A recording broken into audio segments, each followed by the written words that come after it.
बिस्मिल्लाहिर्रहमानिर्रहीम। इन्न दीन इंदल्लाहिल इस्लाम सदक़ल्लाहुल अज़ीम। इन्नल्लाह मलाइकतहु युसल्लूना अलन नबी या अय्युहल्लज़ीना आमनू सल्लु अलैहि वसल्लिमू तस्लीमा। दुरूद शरीफ। अल्लाहुम्मा सल्लि अला मुहम्मदिन नबील उम्मी व अला आलिहि वसल्लिम तस्लीमन दाइमन अबदन अबदा। मुझा अज़ीम दोस्तों साथियों, रमज़ान शरीफ जे बाबरकत महीने जो ही 15 रोज़ो आचर जे दिहाड़े एतिकाफ़ जे मौज़ूअ ते अॼु दर्स ॾिजे थो। रमज़ान मुबारक में हिकु इबादत हीअ बि आहे त हिन में एतिकाफ़ में वेहणो पवंदो आहे। एतिकाफ़ जेको 20 तारीख़ जे शाम यानी 21 जी राति खां ईद जे चंड ॾिसण ताईं आहे। पोइ चाहे चंड 29 तारीख़ ते बीहे चाहे 30 तारीख़ ते बीहे, इहो सॼो ॾांहुं को मस्जिद में रहणो पवंदो आहे। ऐं अहादीसुनि में इन जो ज़िक्र हिन तरह थियल आहे। हज़रत अम्मा आयशा सिद्दीक़ा रज़ी अल्लाह अन्हा खां रिवायत आहे, चए त नबी अकरम सल्लल्लाहु अलैहि वसल्लम जन पंहिंजी सॼी हयाती वफ़ात ताईं हमेशह रमज़ान शरीफ़ जे पोएं ॾहाके में एतिकाफ़ में वेहंदा हुआ। ऐं वसाल खां बाद में संदन घर वारी भी एतिकाफ़ में वेंदियूं हुयूं। मुश्का शरीफ जी हदीस आहे।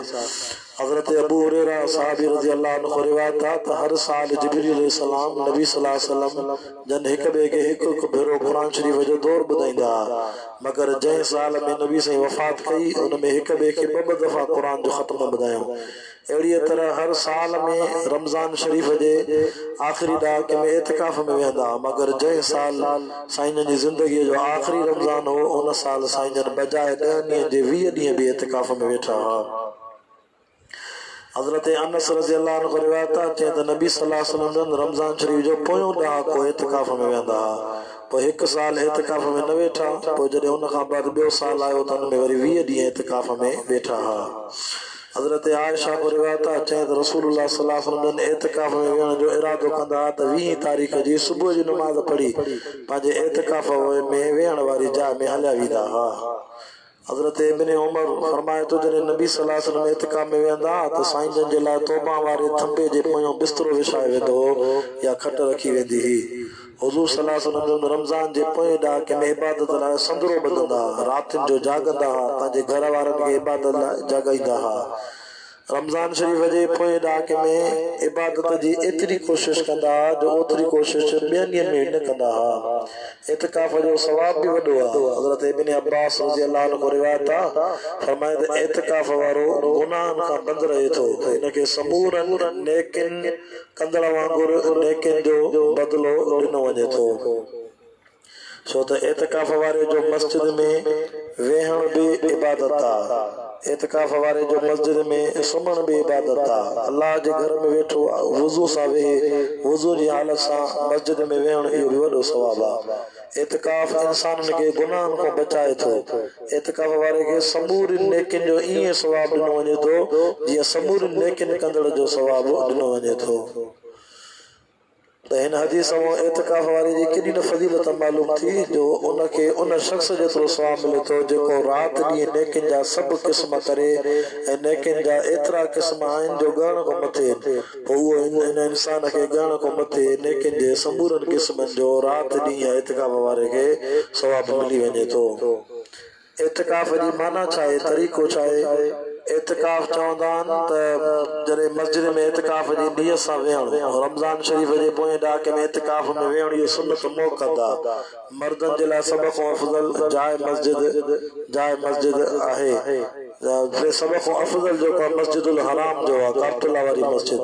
उन खां पोइ वरी ॿिए नंबर ते ख़ासि सवाब वधीक मस्जिद नबी में वेहण आहे। उन खां बाद मस्जिदुल बैतुल मुक़द्दस जेका मस्जिद अक्सा आहे, उन खां बाद जामिया मस्जिद, उन खां पोइ पंहिंजे पाड़े वारी मस्जिद। ऐं इमाम साहब रहमतुल्लाह अलैहि वटि एतिकाफ़ लाइ ही बि शर्त आहे, एतिकाफ़ लाइ ही बि शर्त आहे त जंहिं मस्जिद में एतिकाफ़ कयो वञे उन में 5 वक़्त जमात सां नमाज़ थींदी हुजे। साहिबनि वटि इत्काफ जे लाइ शरई मस्जिद हुजण काफ़ी आहे। तोड़े हुन में 5 वक़्त जमात न थींदी हुजे, औरत खे पंहिंजे घर जे मस्जिद में इत्काफ में वेहणु घुर्जे। जेकॾहिं घर में मस्जिद जे नाले सां का जाइ मुक़ररु थियल न आहे त का जाइ कुंड पासे में मुक़ररु करे। औरत जे लाइ इत्काफ बनिस्बत मर्द जे सोलो आहे, जो घर में वेठे वेठे छोकिरियुनि बाकिरियुनि खां घर जो कमकार बि वठंदी रहे ऐं मुफ़्त में इत्काफ जो सवाब भी हासिल कंदी रहे। मगर इन जे बावजूद औरतूं इन सुन्नत खां गोया के बिल्कुल महरूम रहंदियूं आहिनि। इत्काफ जा फ़वाइद भी आहिनि। इत्काफ वारे जो मिसाल हीअं आहे जो को कंहिं वॾे महिरबान ऐं सखीअ जे दर ते किरी पवे, चवे जेसि ताईं मुंहिंजी दरख़्वास्त क़बूल न कंदे तेसि ताईं तुंहिंजो दर न छॾींदुसि। जीअं कि उर्दू में अल्लाह वारे चयो आहे, निकल जाए दम तेरे कदमों के नीचे, यही दिल की हसरत यही आरज़ू है। ख्वाजा मजज़ूब रहमतुल्लाह अलैह फरमाए तो, इधर दर तो न खोलेगा, इधर दर तो न खोलेगा, इधर मैं दर न छोड़ूंगा। हुकूमत अपनी अपनी है, कहीं तेरी कहीं मेरी। जेकॾहिं इत्काफ वेहण में बाने जो अहिड़ो हाल आहे जो सख़्त दिल वारो बि पाणी थी पवंदो, होॾो अल्लाह ताला जे करीम ज़ात त हूअं ई बहाना ॻोल्हींदी आहे, बल्कि बिना बहाने जी बि रहमत कंदी आहे। तू वो दाता है कि देने के लिए दर तेरी रहमत के हैं हरदम खुले। तू वो दाता है कि देने के लिए दर तेरी रहमत के हैं हरदम खुले। खुदा के दीन का मूसा से पूछिए अहवाल, कि आग लेने को जाए तो पैगंबरी मिल जाए। इन करे जॾहिं कोई शख्स अल्लाह ताला जे दरवाज़े ते दुनिया को ताल्लुक़ तोड़े किरी पवे थो त पोइ अदा उन जे नवाज़ण में कहिड़ी देर आहे। अल्लाह जल शानहू जंहिं शख्स जी इज़त करण ते पवे त उन जे भरपूर खज़ाननि जे बयान करण जी कंहिंखे ताक़त आहे।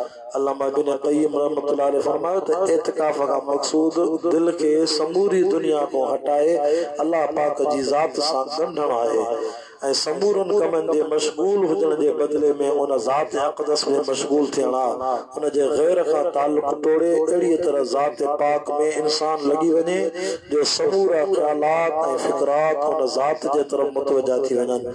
त मख़लूक जी उनस जे बदिले में अल्लाह ताला सां उनस मुहबत थी पवे, जो इहो उनस उनखे क़ब्र में वहशत में कमु ईंदो।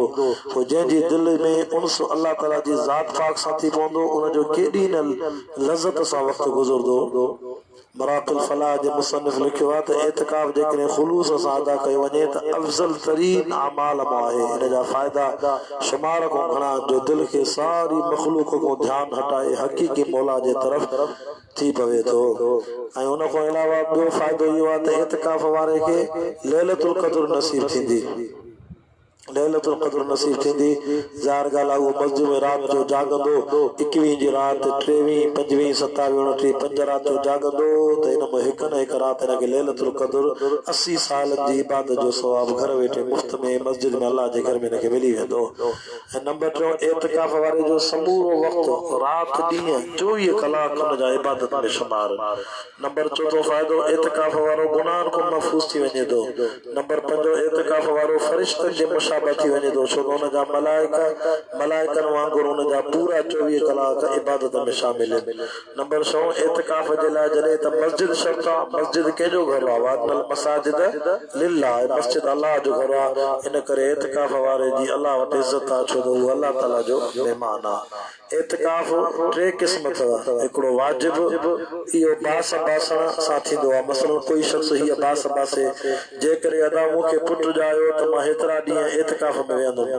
पोइ जेकॾहिं हुनखे अल्लाह ताला पुटु ॾिनो, पुटु हुनखे ॼायो त हुनखे ओतिरा ॾींहं रोज़े सां इत्काफ में वेहणो वाजिब आहे।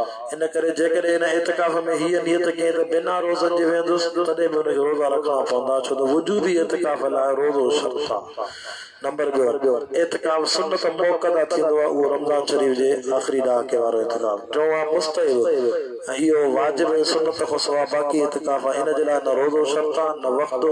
मिसाल जेकॾहिं को शख़्स मस्जिद में नमाज़ पढ़ण लाइ वञे या ईअं 2 मिंट क़ुर जी तिलावत लाइ वञे ऐं नियत करे त जेसीं ताईं मस्जिद में दाख़िल आहियां वेहंदुसि तेसीं ताईं मुंहिंजी नियत आहे इत्काफ जी, पोइ जेको कलाक वेह 2 कलाक वेह, उहो बि हिनखे मुस्तहिब इत्काफ जो सवाबु थींदो। इतिकाफ़ जा कुछ अहकाम भी समझो। रमज़ान शरीफ़ जी 20 तारीख़ जे सिज लहण खां अॻु में यानी 21 तारीख़ जी राति खां ईद जे चंड ॾिसण ताईं इतिकाफ़ में विहण सुन्नत मुअक्कदा किफ़ायो आहे। जेकॾहिं पाड़े जी मस्जिद में हिकिड़ो माण्हू बि इतिकाफ़ में न वेठो त समूरे पाड़े वारा गुनाहगार थींदा।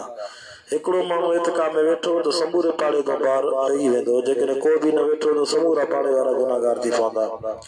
समूरे ॻोठ में सिर्फ़ु हिकु मस्जिद में वेहण सां बाक़ी माण्हू को इतिकाफ़ न पवंदो, बल्कि हर महले जी जेका मस्जिद आहे हर महले वारा को माण्हू इतिकाफ़ में विहारे। इतिकाफ़ जे सही थियण जे लाइ शर्त आहिनि, उहे सम्झो। नंबर पहिरियों शर्त आहे नियत जो हुजणु। जेकॾहिं बिना नियत जे इतिकाफ़ में वेठो जाइज़ न थींदो। नंबर ॿियो शर्त आहे त मस्जिद में वेहणु। मस्जिद में वेहणु शर्त आहे। जंहिं मस्जिद में जमात थिए न थिए उहा मस्जिद बल्कि हुन में वेही सघे थो। अफ़ज़ल इहो आहे त जमात वारी मस्जिद में वेहे। औरत पंहिंजे घर जे अंदरि जाइ नमाज़ में इतिकाफ़ में वेहंदी। ऐं इतिकाफ़ जे सही थियण लाइ टियों शर्त आहे त रोज़ो बि हुजे।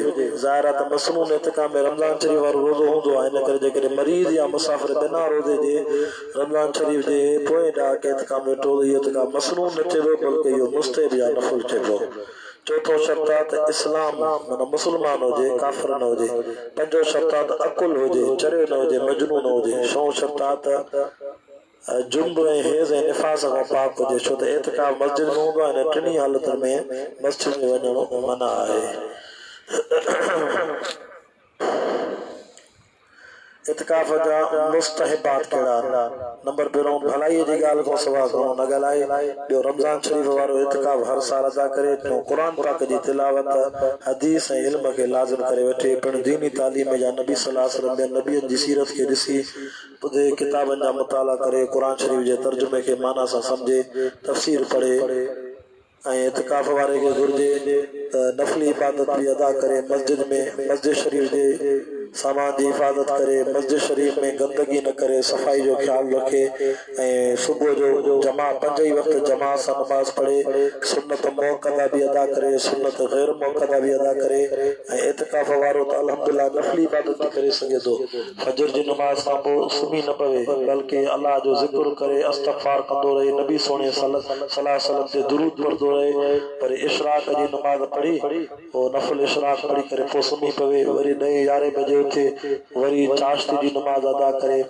चाश्ती नमाज़ वॾो सवाब आहे, जेके सलात ज़ुहा चइबो आहे। इन जे नफ़ल पढ़ण सां जिस्म जे 360 संदनि जो अल्लाह ताला खे सदको मिली वेंदो आहे। ऐं हिनखे कॾहिं बि एक्सीडेंट या करे को धकु लॻंदो त पोइ हिनजे हॾे जी अल्लाह ताला हिफ़ाज़त कंदो हिन नमाज़ जी बरकत सां। वरी ज़ोर जी नमाज़ जमात सां पढ़ंदो। वरी ज़ोर खां पोइ क़ुरान शरीफ़ जी तिलावत करे, दीनी को किताब पढ़े। वरी असर जी नमाज़ सुन्नत गैर मुअक्कदा पढ़े। वरी पोइ असर नमाज़ जमात सां पढ़े। वरी मगरिब जी असर खां पोइ वरी ज़िक्र अज़कार इस्तग़फ़ार कंदो रहे, वज़ीफ़ा पढ़ंदो रहे। वरी मगरिब जी नमाज़ जमात सां पढ़ी करे वरी सलातुल अवाबीन जा नफ़ल पढ़े। अवाबीन जो नफ़ल एॾो अजर आहे जो बुज़ुर्ग लिखनि था त जेको हिन जी पाबंदी कंदो इहे 3 नफ़ल थींदा आहिनि। मौलाना अशरफ अली थानवी इहो बि लिखियो आहे त जेकॾहिं 3 नफ़ल नथो पढ़े न त मगरिब जी नमाज़ पढ़ी बरक़त सुन्नत पढ़ंदो। वरी बरक़त नफ़ल जेको वेही पढ़बो आहे उहो बि पढ़े। वरी मथो बरक़त नफ़ल अवाबीन जो पढ़े त गोया कि हुनजी सुन्नत बि अदा थी वेंदी, अवाबीन जा नफ़ल बि अदा थी वेंदा। एॾी आसानी आहे। ऐं इन नफ़ल जो अजर जमात सां पढ़े, तरावीह पढ़े। वरी राति जो तहज्जुद जी नमाज़ लाइ उथे। वरी सलात तस्बीह जी नमाज़ जो इत्माम करे। सलात तस्बीह जी नमाज़ तमामु अहम नमाज़ आहे जो अल्लाह जे रसूल फरमायो, साहबीअ खे फरमायो त घुर्जे त रोज़ पढ़जे। रोज़ नथा पढ़ी सघो त हफ़्ते में पढ़ो, हफ़्ते में नथा पढ़ी सघो महीने में पढ़ो, महीने में नथा पढ़ी सघो साल में हिकु दफ़ो पढ़ो। समुंड जे पाणीअ जेॾा गुनाह तव्हांजा हूंदा बि अल्लाह ताला उहे हिन नमाज़ जी बरकत सां माफ़ करे छॾींदो। मुंहिंजा दोस्तो, इहे नसीहतूं हुयूं। अल्लाह ताला तव्हां असांखे इतिकाफ़ नसीब फरमाए। ऐं हिकु हदीस में हीअं बि अचे थो, फरमायो रसूल सल्लल्लाहु अलैहि वसल्लम, जंहिं इतिकाफ़ सुन्नत सां अदा कयो का हजतेन व उमरतेन, अल्लाह से हुनखे घर वेठे 2 हज उमरनि जो सवाब ॾींदो।